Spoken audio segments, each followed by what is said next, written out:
Hey everyone, welcome to another episode of the Adventures of a Real Estate Investor. I'm Susie. And I'm Michael, and we're excited you joined us for this adventure. So today, Michael and I are super excited because we have our first repeat guest on. And I I'm the promise first you, repeat, yes. yeah, you are going to find so much value. Other listeners did in the past. If you want to check out, oops, not going to say its name yet. It's going to be like it's going to be a cliffhanger. So you'll find Faisal Ensaun on episode 18. He talks a lot about like choosing your shovel, whether that was fear or anxiety, and how to help you like move forward with that, like anywhere in your journey of life. And so it's cool because when we talked about it a year ago, when I first met him and joined his coaching program, because that was the whole reason to have him on. Like Faisal was my high performance coach. And I was in that coaching program a lot during COVID, like in the lockdown. So I want to preface the lockdowns because over here in the UK, it was much longer than in the States. And I just learned so much about myself, so much just about who I needed to like grow and become as a person. And so it was so beneficial for me to be a part of the coaching program, but also to have him on the episode 18. And so now I'm super excited that you are back with us again because it's going to be great. Me too. I'm so excited. Thanks for having me again. Absolutely. So before we begin the show, would you mind sharing with our listeners just a brief background about yourself? I know there was a pretty detailed intro background about you, Faisal, in episode 18. So if you want to learn more, listeners, go to episode 18, listen to that one. But Faisal, bring us up to speed, please. Are you telling me to be not long-winded? Don't worry. As much winded as you want. You know what's funny is that there was somebody that was actually somebody who helped me design a lot of my stuff. She's awesome. And she sent me a Loom video explaining that I was long-winded. And by the end of it, she was pretty long-winded. I'm like, well, it takes one to know one. I love that. We both laughed about it. So just brief background, I jumped into the whole coaching world. First of all, I didn't even know what coaching was to begin with. All I wanted to know was that I realized that I loved working with people.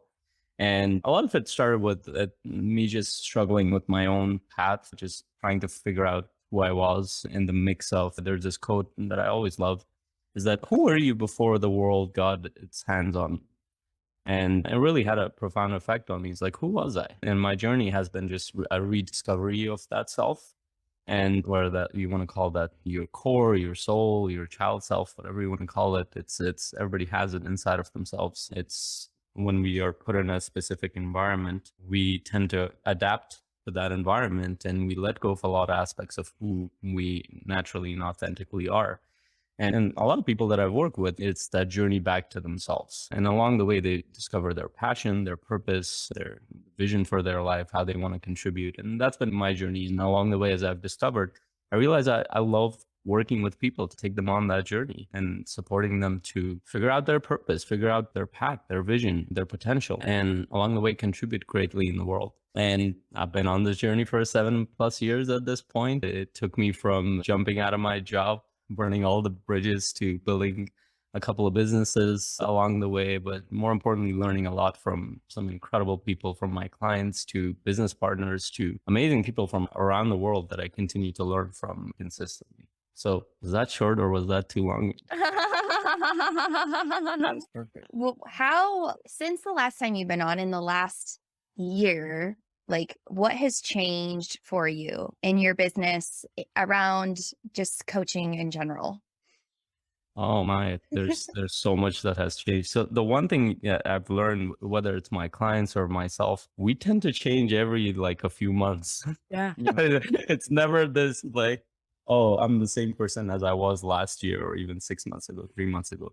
It's like this consistent evolution. And if I'm changing, my business is changing. If I'm changing, the people that I'm connected to, they're changing too. My clients are changing. My business partners are changing. So much in there. But more specifically on the pandemic, like you said, was a very interesting time because more and more people were open to, they had the time, and then they developed the necessity because they started all of a sudden, there's this big thing that hit.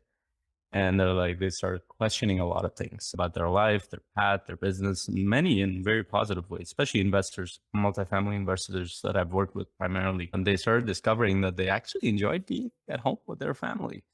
They enjoyed traveling. They enjoyed even if that was going camping or just going on hikes and weekends away. It was very interesting for them because they never had the time to even process that. So all of a sudden now they're like, okay, what does this all mean? And they didn't have like, well, I don't know what that means. And then the coaching journey, as I've taken my clients through, it has helped them kind of rediscover, recreate themselves. And incidentally, if you look at like the statistical chart, most people who make like from a business point of view, people who make when they go from one bracket of income to the next, it's the moments, it's between 20 to 40, I think, where they make the biggest leap. After that, it kind of stabilizes for most people. It's because they are forced to recreate themselves over and over. Not by choice, they're forced because they're growing up. They have to adapt to so many situations. They're going from teenage to 20s to their 30s, and then so many situations that they go through. But as soon as they stabilize at around 40s, you see that their income stabilizes too. And there's not a big shift up unless they're actually consciously doing recreating themselves. And so for a lot of my clients, is that recreation path is very powerful because it doesn't just help them personally. All of a sudden, it helps them create a bigger vision for their business, for their legacy, for their purpose, and how they're giving back. So for me, a big part of why I do what I do, and I joke around with my clients, I'm like, if you found out how much I get out of these sessions, you probably wouldn't pay me. They get a lot too.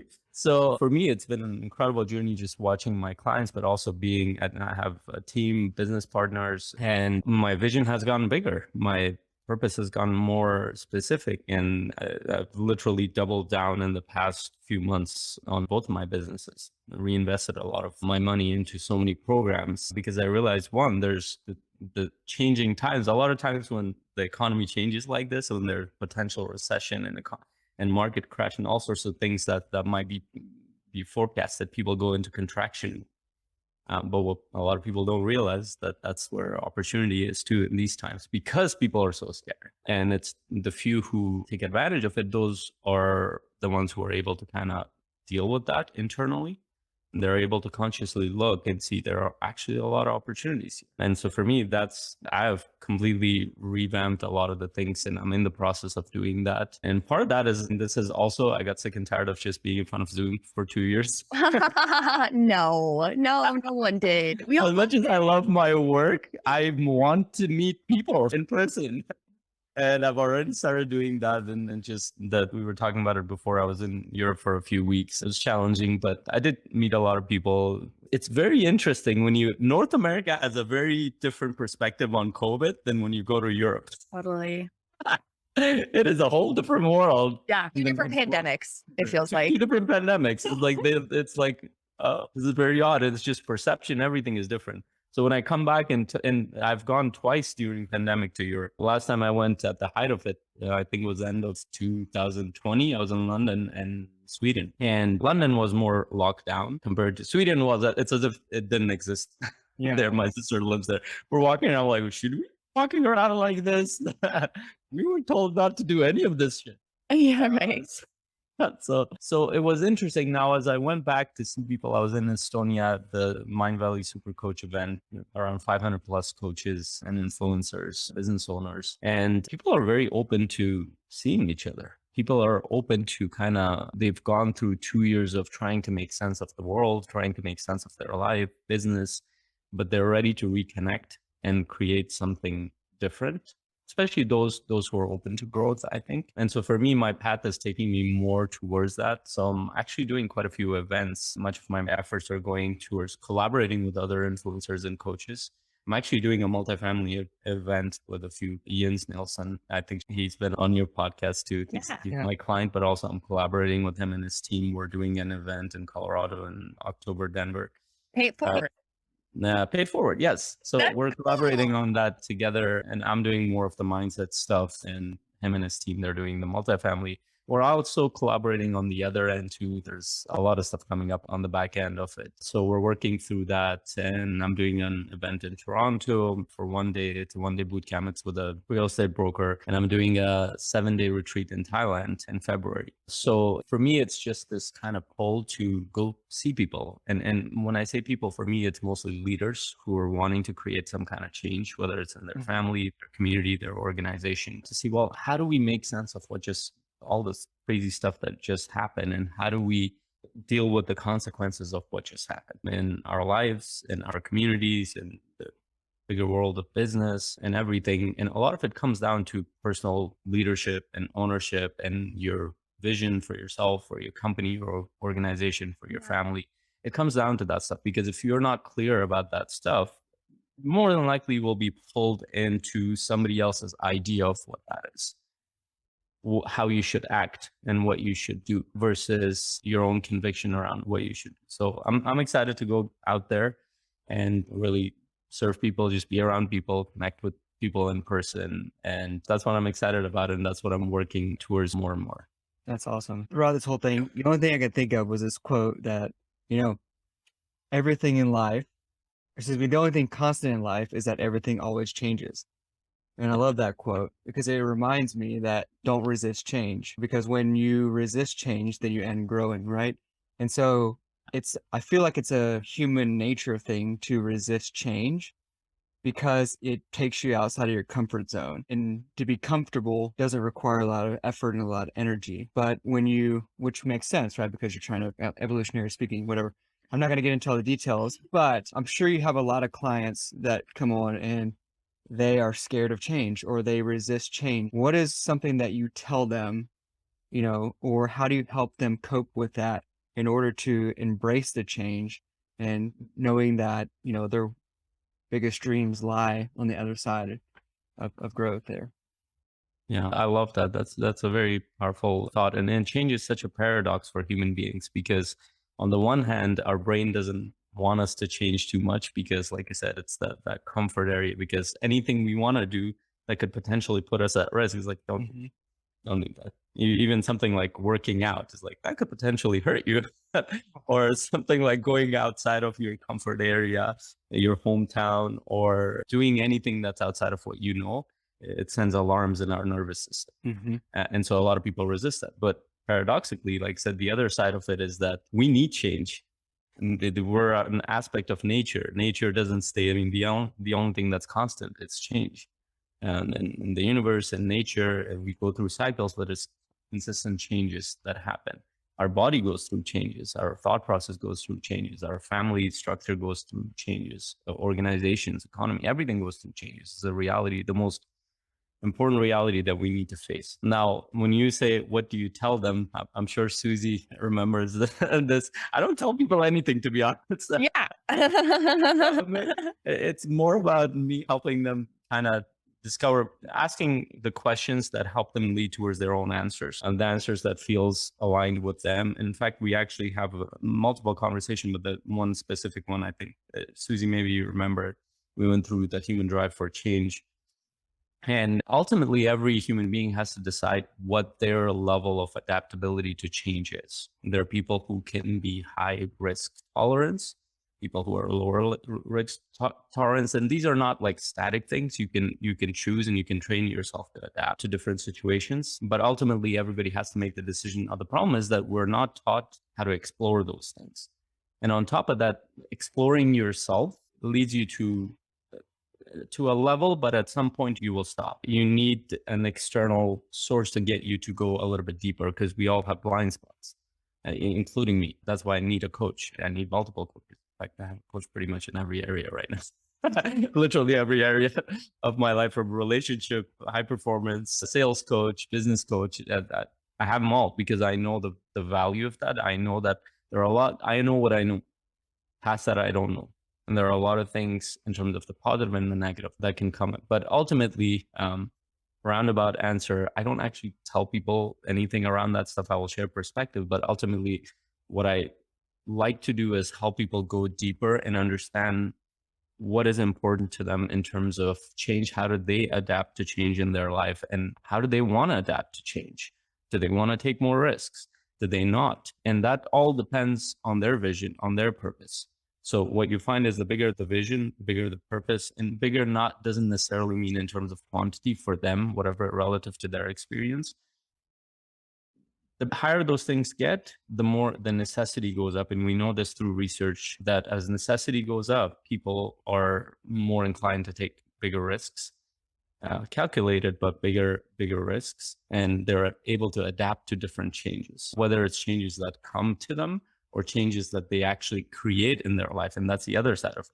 One is that the change that comes, such as a pandemic, but the other side of it is that actually high performers tend to create change and challenge in their life. I'm curious to hear from Susie, what did you, from a client's perspective, what did you gain as we went through those conversations around change, challenge, and how you kind of made sense of it yourself?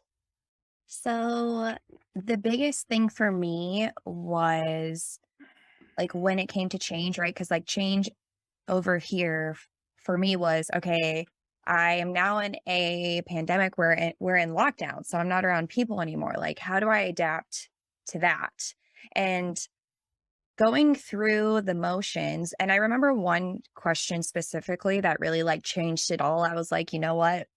This would have been worth $1 million if that's how much this. Damn it, I should have charged you $1 million. Yeah. This coaching would have been that price. Because for me, I felt like lonely, and it was like, okay, well, that's really hard. That can be a change for somebody. And I was like, I'm not getting the support I need. And all you really asked was, are you looking for support in the right places? And I was like, I'm done.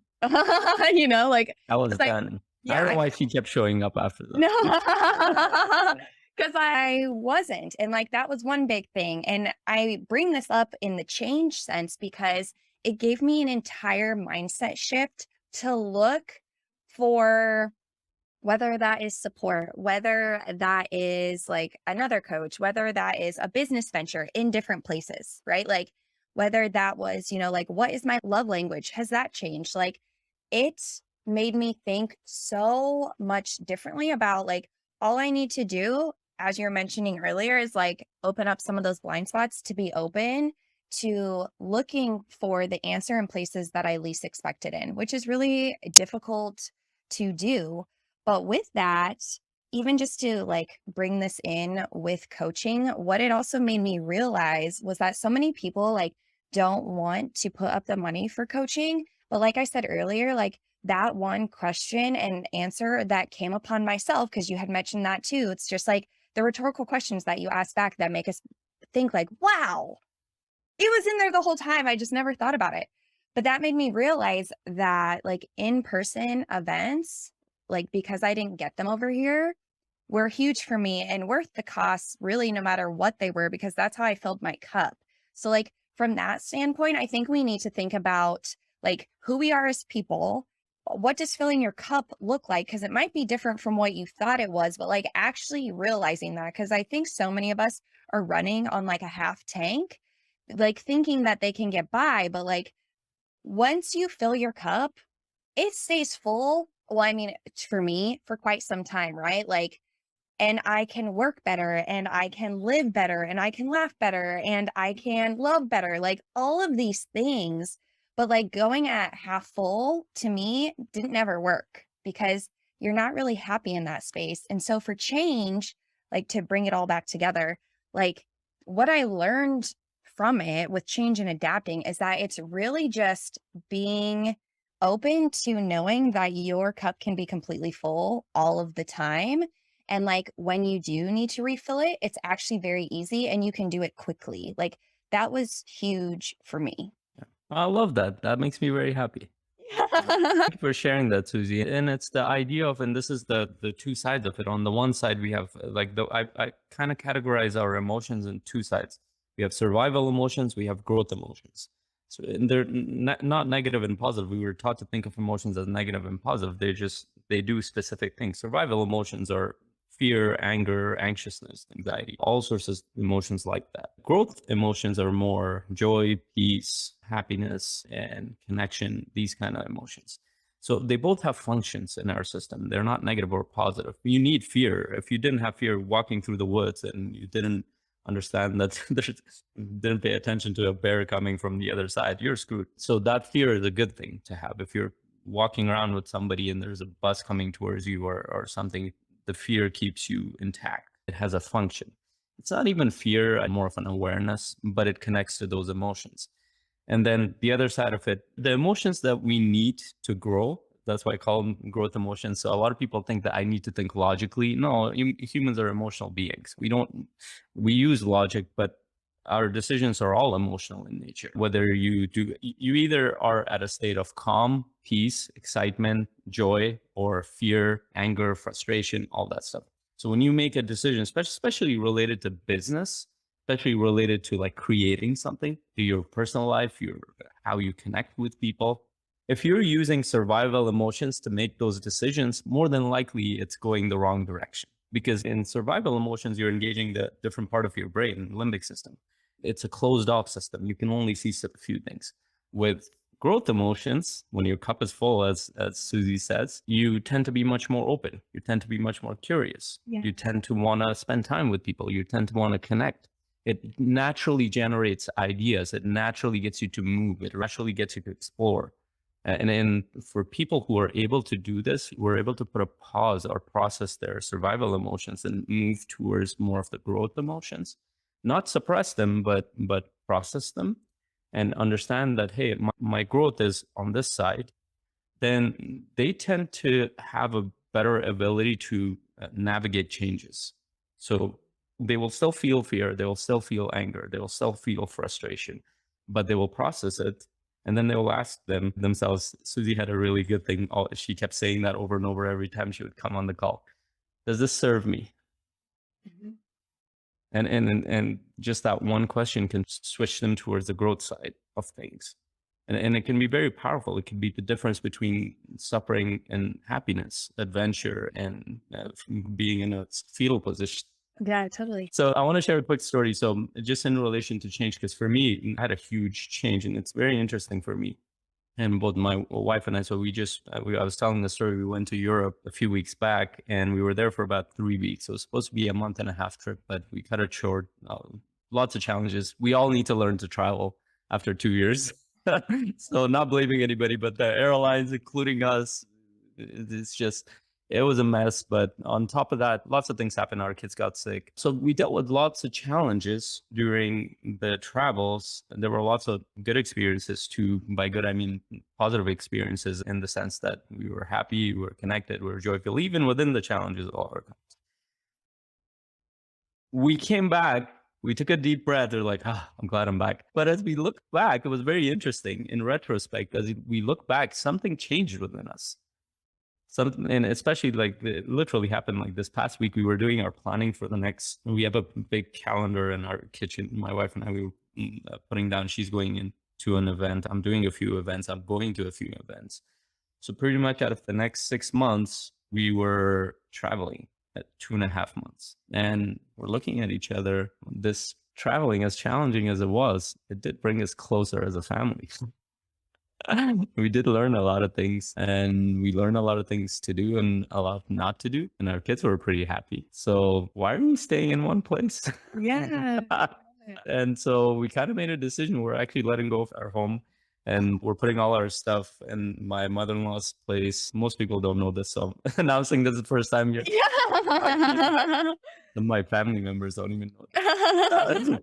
So they might get a shock out of this. So we're putting our stuff there. And so in the next 2 months, we're going to start traveling. A lot of it will be events and stuff. We also have a motorhome, especially in wintertime. We'll be in States a couple of months out of that. So we're extending it a little bit more. We still have a home base in Ontario, Canada, because we have a lot of family and friends here. But a big chunk of it, we're going to be just exploring, seeing what happens. Part of it is business. Part of it is just adventure. Part of it is just rediscovering what our culture is as a family. Like, how do we deal with changes and how do we adapt to different things? And I think that journey is very interesting. So it's the most amazing thing is that change brought all sorts of stuff, but ultimately it helped us realize a different path, which we weren't really expecting as much. So yeah. I really love that because like when most people see challenges, right, they run away from them. This is what we've been talking about the whole entire time. And so like, I congratulate you and honor you to be doing that because that's like really awesome. And your family will learn so much, which I'm excited about because Michael and I want to do that one Yeah. day. But I have like a little story to share about challenges just because I think this really fits in. So in 5 days, it will be 1 month since I was hiking and I fell and I sprained like the inner part of my knee on my MCL. And we had talked about at the beginning how like working out is a challenge for some people. And I'm letting you, I just want to share this because like it's been really difficult for me the past month, like knowing that I cannot exercise or function the way I used to is so much more challenging than any workout I have ever done in my entire life. So, like, when you choose your challenges or like what your easy thing is to do, I really think you should reflect on like what easy or challenging means to you. Because I will now never think that a 30-minute stretching or workout is a challenge because really what is a challenge is that I cannot go downstairs easily anymore. You know, like things that we take for granted. And that's really, I think, what I want to get deeper into is like what we take for granted. Because when those things are gone, that's really when the challenges begin. So, like walking downstairs, I never thought I wouldn't be able to do that one day. And now, like, you would think I was 85 years old, you know, one step each foot at a time. Yeah. And so, like, what you take for granted and what you think a challenge is, I think you should ask yourself, like, why you think it's a challenge multiple times and see how deep you can get into the answer without repeating yourself. Because that's really when you get vulnerable with all the feels on what you thought like a challenge might be. Yeah, I love that. That's so powerful. And there are so many things we take for granted. Like if you lose a finger or if you hurt a finger, you will know how difficult your daily life gets, let alone sprain a foot or an ankle, or you all of a sudden you come with depression. And a lot of people are going towards that, especially all the stuff that has happened from lack of support, lack of exposure to other people, and people being at home, not being able to work out or not choosing not to work out in a lot of cases. And overeating, it tends to have an effect. And then as you start to lose a lot of abilities, you start to know the holy shoot, things that I thought were challenging are not really challenging. And this is why when we look at high performers, they tend to create challenges for themselves. They don't wait. They don't wait for nature, world, God, whatever you want to call it, to bring challenges to them. I think it's Tony Robbins that has a saying. He's like, I stopped waiting for God to give me challenges. I started giving myself challenges so he doesn't give me any. Yeah. So it's that interesting. And you like, if you just watch people who have gone more towards a leadership path, people who are taking care of themselves, who are supporting others, they tend to create changes and challenges in their life because they understand that that's a very normal part of life. In fact, that's the thing that will help them develop resiliency. That's the thing that will help them support others. That's the thing that will help them stay alive, but not just stay alive, but create a living and be alive consistently. And it's a very interesting way of looking at things. And most people, unfortunately, don't think like that. Most people just automatically go towards whatever they're taught, and which means create a certain level of comfort and you're good. But it doesn't work. It doesn't work long term because just that your body starts to break down. Your mind needs novelty and challenge. I literally did a video this morning about retirement. I'm like, let's talk a little bit about retirement. You're sold a lie. About that because your system just doesn't work with the way we look at retirement. Oh, I make a certain amount of money until 50, 60 years and then I'll retire. Especially looking at the human lifespan increasing more and more. After statistically, we know that when you retire, you lose your health declines when you have nothing to do because your system is understanding that you're done. You have no purpose. And it might be fun for a few months, a few years, but then over time, it just starts like, okay, I feel useless. I don't have a purpose. I'm not contributing. And you're sending signals to your body. More than like nobody can predict how long we're alive or anything like that. But it's more about the quality of life because when depression hits, when you start to decline in so many ways, it affects so many things. It doesn't just affect you. It affects your whole family. It affects your whole community in so many ways. But yeah, I really love that. And I think the theme is that I love what you said is that you need to make that choice. And the choice might be is that the challenges that you think are challenges they're not as big as you think they are. Unfortunately, we have to go through certain experiences to understand that, like you went through that experience. Yeah, totally. Because I was talking to Michael about it. I was like, I don't know if I will ever like skip a workout again, because the strength or the flexibility that I lost in my knee was due to me not stretching as often as I used to, which then brought on the sprain. And I'm like, never again. Stretching is so easy. Going down the stairs, like hopping actually is a better word of what I've been doing, is way more challenging than the 30-minute stretches that I stopped doing. So it's just crazy, like how we choose what we choose. I don't know. I don't know how it works. It's how we brought it up. It's how every day brings a new decision for us. And it all just blows my mind. Yeah. Absolutely. Well, it's been a pleasure. This has been a really cool podcast. Take us to the adventurous four. These are 4 exploratory questions with all of our guests. You have answered these questions before, but it's been a year, and I'm assuming some of the answers might have changed. But let's see. Yeah. So if there's so much growth occurring, right? I'm sure there's changes to the answer, right? So anyways, the first question we have for you, Faisal, is where is one place you wish to travel to? Actually, Thailand, I'm really looking forward to it. I haven't gone there, and I'm really looking forward to Bali and Thailand. Those 2 places out, and they're closer together too. So when I go there, I'm planning to go on both sides. Just that side of the world I come from Asia. So, I mean, Turkey was partially in Asia, partially in Europe. Yeah. So I'm just, and getting our kids exposed, because they were born in Canada, and other than our family members and everything, they don't know about other cultures. I mean, Toronto is pretty multicultural, but still it's different when you go to a place. Right. So really looking forward to the culture there, and just exploring and seeing, and just being in an amazing environment with incredible people who are actually on that path of growth. I like it. So I'm going to switch up the second question a little bit, but it is, what is one thing on your bucket list, and how are you leveraging coaching to achieve it? That was the investing question, wasn't it? Well, I also look at coaching, and all these are investments in yourself, Really? and in so many ways. But for me, I think how I'm leveraging it, I'm actually in the process of growing and scaling my business, which means that I'm doing much more group stuff, whether it's events or it's online group coaching. I'm scaling at that level. And I'm collaborating with other coaches, which is very important for one thing I've learned with multifamily investors. If you don't have the right team, you're going to struggle. And it's the same in pretty much every business, but especially coaching, influencer path, and multifamily investors, it is essential. And so for me, it's as you scale, you work less on the everyday stuff, operation stuff. You work more on the bigger stuff. And I'm excited at this point. I'm excited to be in person with people, be at events, and support people in person. So I'll still be doing one-on-one coaching because I love it to some degree, but a huge part of it is just scaling it. And which means that I have many more people that are potentially coming into my community and going into bigger events. And so that is an exciting new journey for me. So we'll see what comes about. No, that's awesome. So I'm going to take the third question. I'm going to change it. Okay, never mind. Now, we both Changing down. changed it. We might do 2 of like Yes. 3A and 3B.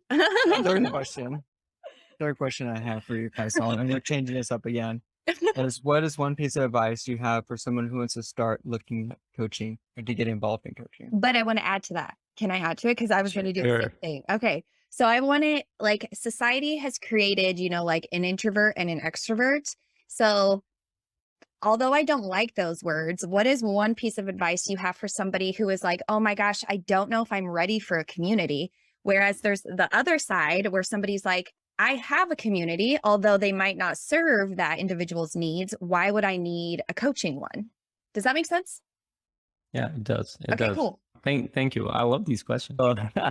So I think a lot of coaches will either do a free strategy session or they will charge very small just for somebody to see what coaching is, because most people don't understand what coaching is. And it's usually they think that I'm sitting there giving people advice. That's not what actually happens. It's a more of an exploratory journey, and you have to go through the experience to find out. So I really encourage somebody, if they're interested in it, one session could completely transform your way of thinking and how you approach your life, let alone if you're part of a community or thing. But try it out. Forget about what everybody else has said. Just find out who you feel aligned with, reach out to me if you want. That I have a community of coaches as well, whether it's me or somebody else, I'll get you connected with the right coaches. Just try it out, whether it's in a group format or one-on-one. And that's how Susie got involved. Like Susie showed up to a live coaching session that I did. And I still remember her chopping.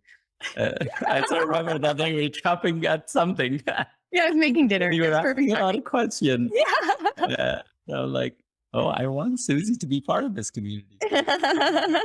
And so that introvert extrovert thing. So people, there's this idea of, I think Dr. Jordan Peterson talks about this, is like there's low resolution thinking and there's high resolution thinking. So low resolution, if you don't know much about a subject, you will just assume a bunch of stuff around. Right. Yes. So the introvert, extrovert, it's a spectrum. In fact, there's omnivert and all sorts of other things in there. So very few people are at the extreme ends, but because they're for example, I'm 60% introverted, as much as I might not seem that, but I am. But it doesn't mean that I can't be a certain way. And it doesn't stop you from being around people.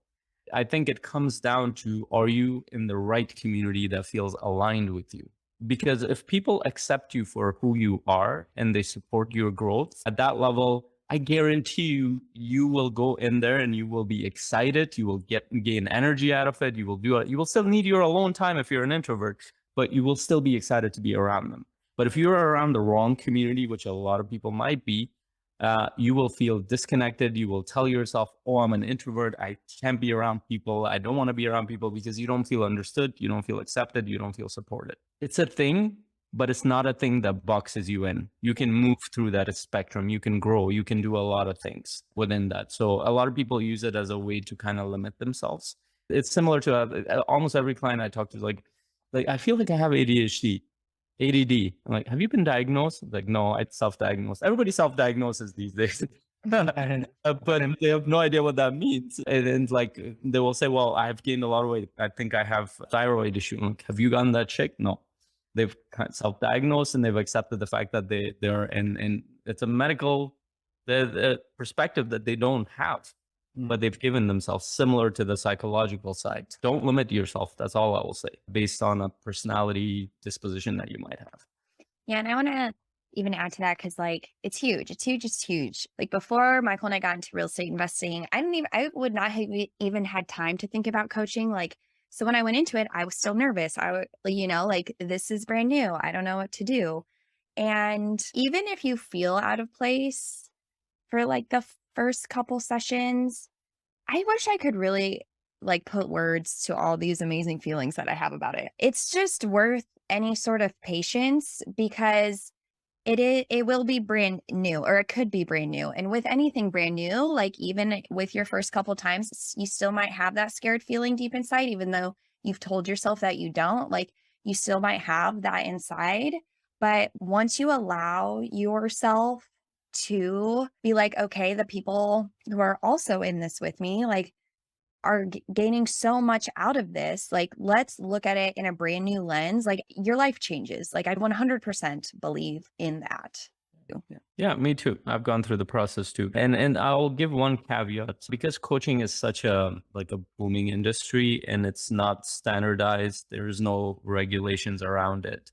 And that's actually something I'm working on with our community coaching master community. We want to set standards around how coaches could be better and they better serve people.